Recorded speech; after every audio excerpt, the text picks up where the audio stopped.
G'day everyone, Scott here from One Green Thumb Gardening in Toowoomba. Today I just wanted to show you the effects of reseeding your lawn using like those Yates reseed packs from any of the big places.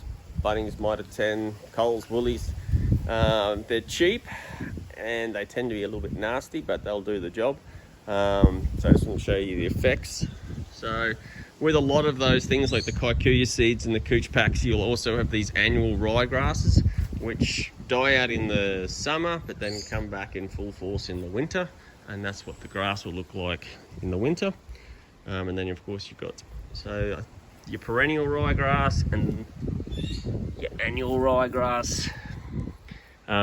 Just makes your yard look untidy.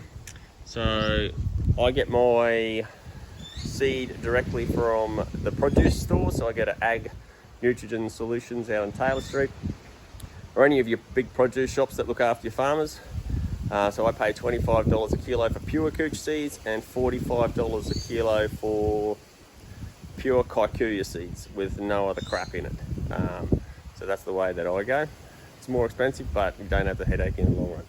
Alright, thanks for watching One Green Thumb Gardening. If you like or have any questions, give me a comment, share, so forth.